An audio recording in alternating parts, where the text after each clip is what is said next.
Alright, what's up, guys? This is your boy Jay coming back at you once again. I'm going to go over like a bunch of, different kind of topics that I feel needs to be discussed in boxing, and I'm just going to give my opinions on certain issues that's going on right now. First and foremost, I want to start off with PEDs in boxing. Alright, so recently there's been a lot in my eyes.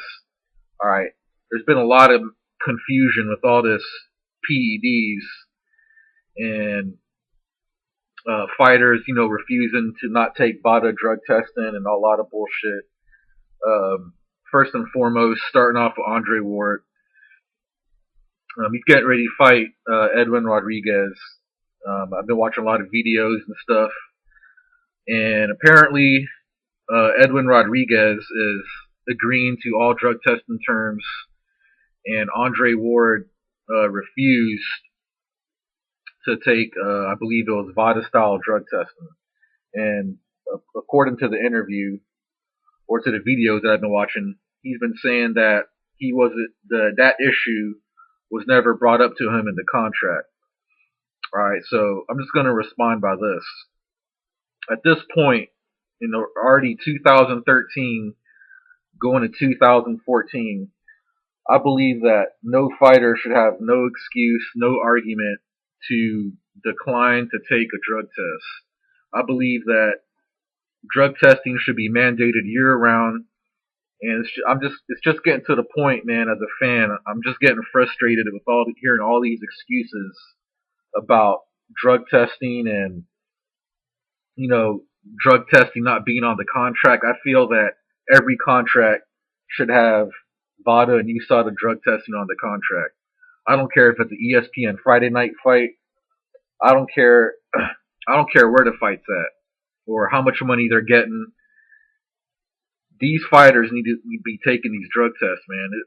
It's gone to the point where this shit's ridiculous, where you can't get two grown ass men to take a drug test. I'm not saying that Andre Ward is on stuff, but if any fighter refuses or declines to take a drug test, that gives us all the right in the world to say that guy is suspicious. You know what I'm saying? And then, so what confuses me is that Andre Ward was saying, after in the video, he was saying that Edwin Rodriguez was taking all drug testing terms. But then I'm hearing Andre Ward was declining the VADA drug testing. But in the interview, Andre Ward was saying that he'll agree to, he'll take the test and then he'll do all the drug testing terms. So I'm just like really confused by this shit. This shit don't make no sense to me. Now I'm hearing Manny Pacquiao is supposedly not doing drug testing until he gets to China, and Brandon Rios has already submitted 2 drug tests.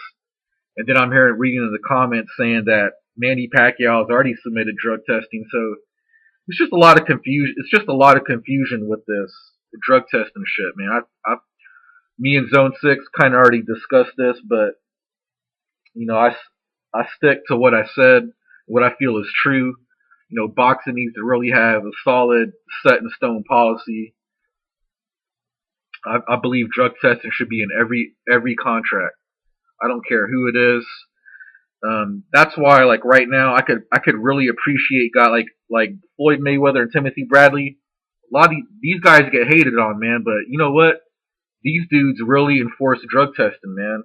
I could really appreciate Timothy Bradley saying that he wants to go out to the public, go in front of the camera, and say that he's a clean fighter and he's willing to do VADA and USADA drug testing. And Floyd Mayweather really wants to clean up the sport. Me as a fan, I could really appreciate that, man, because there's a lot of shady bullshit going on right now. There's just a lot of phony ass politics. You just had a fighter that just died in the ring. He was 26 years old. I don't know if who knows, man? His opponent could have been on some shit. When it comes to a life-threatening sport such as boxing, there should be no excuses to why these fighters are refusing drug tests, man. This shit just don't make no sense to me, man. But I'm not gonna try to press on that issue too much. I'm gonna talk about all kinds of different shit. So, other news: this weekend's fights, you got Peter Quillen versus Gabe Rosado, Bernard Hopkins versus Carl Murat, and you got Deontay Wilder versus Nikolai Furtha, or I believe that's how you say it. So, I'm just gonna give some quick predictions. Nothing too fancy. I'm not gonna break the shit down. First and foremost, for the rest of 2013, there's only one fight I really care about. For the rest of these fights, I'm gonna watch them, but I'm not gonna hype these fights because they really just don't do it for me. The only fight I honestly really care about is the Manny Pacquiao versus Brandon Rios fight.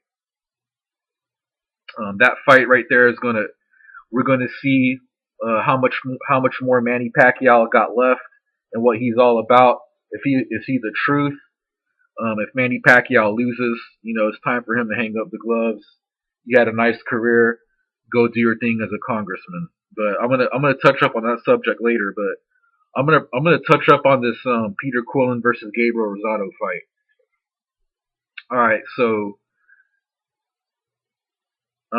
in my opinion, I feel that right now, a lot of people don't see this, but I actually see this. I feel right now Gabriel Rosado is playing cleanup man in boxing. All right, Gabriel Rosado right now is that guy that right now is taking on all the hard, stiff competition that nobody else wants to face, while we got all these other champions and top guys, the top of the weight classes, not wanting to fight each other. So what they're doing right now is they're putting in Gabriel Rosado to take on all these tough fights to make excuses for all these other top contenders not wanting to fight each other, such as Peter Quillen and Gennady Golovkin, which Gabriel Rosado already fought Gennady Golovkin, and now he's getting ready to fight Peter Quillen. So it's just getting to the point where these two fighters need to fight each other, Peter Quillen and Gennady Golovkin. Me as a fan, I always want to see the best versus the best.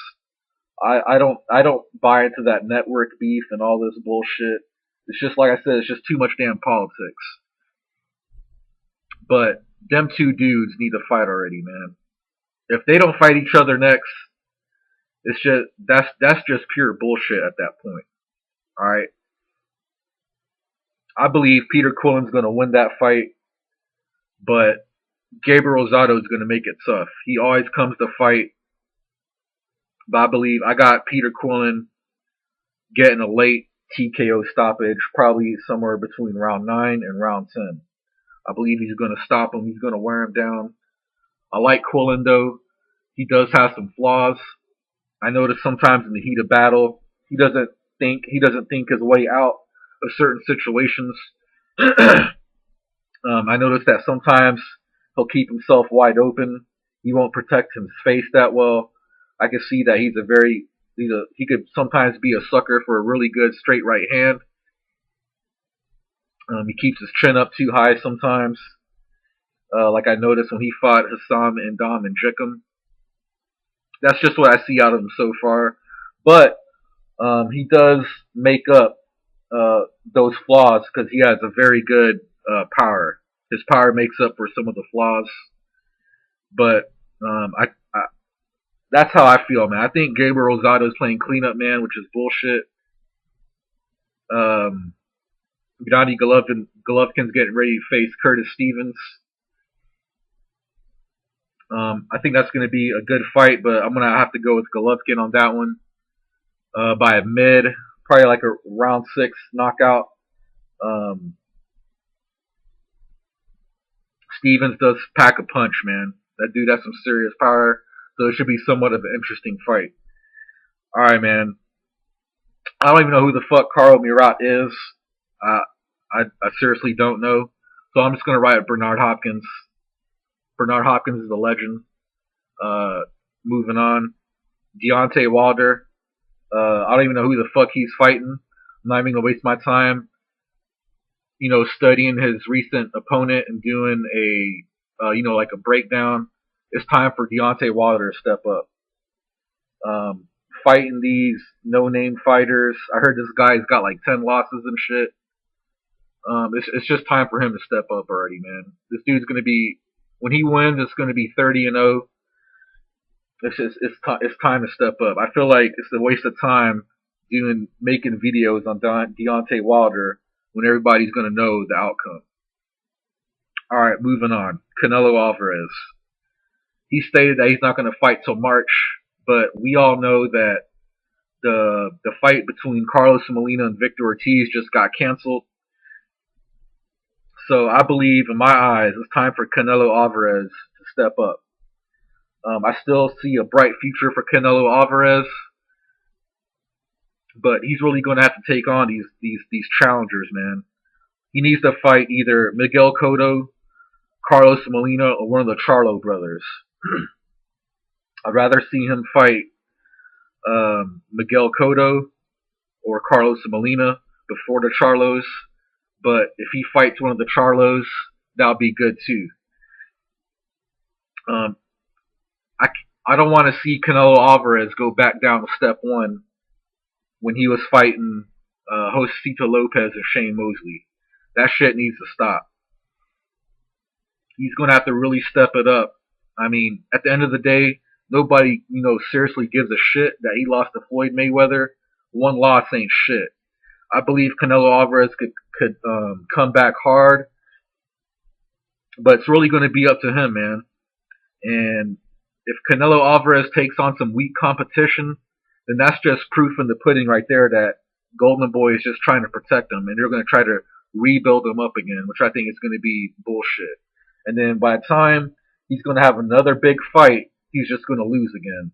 So it's pointless for him to go back to step one. Like I said earlier, he needs to seriously step it up. All right, moving on. Danny Garcia. Word on the street is that Danny Garcia is staying at 140. The reason being is that he wants to hold on to all the belts. That he's worked too hard for all those belts at 140. I got no problem with that. My only issue is if he's going to stay at 140, he might as well go after the WBO belt that Ruslan got and be a fully established champion at 140 pounds. That's the only thing I can see him doing, honestly, at 140. He's already conquered that division pretty much with the belts he got right now, but if he's going to stay at 140, then he needs to go after Ruslan. Ruslan Provodnikov states that he's not attached to Top Rank, but he's only going to fight on HBO. So I don't know if that fight's going to happen, being that with Danny Garcia's with Golden Boy. All right, so moving on. Pacquiao versus Rios. Like I said, this is the only fight that I care about. If Manny Pacquiao knocks Brandon Rios' head off, his only focus and only goal should be Floyd Mayweather. At this point, us as the fans has gone through enough with all these bullshit excuses. In between all that, somebody has to be held accountable for that fight not happening between him and Floyd Mayweather back in 2010. So the burden is really going to be on Pacquiao to call Floyd Mayweather out after the fight, because if he beats Rios and if they ask him, do you want to fight Floyd Mayweather, and if Pacquiao says, well, it's up to my promoter, well, at that point, me as a fan, I can't no longer defend Manny Pacquiao on that shit, because he was saying that same exact shit from 2009 all the way to 2012, and it never got him nowhere. And Manny Pacquiao is going to have to speak up for himself at this point. He's really going to have to go against Bob Arum and say he wants to make the fight.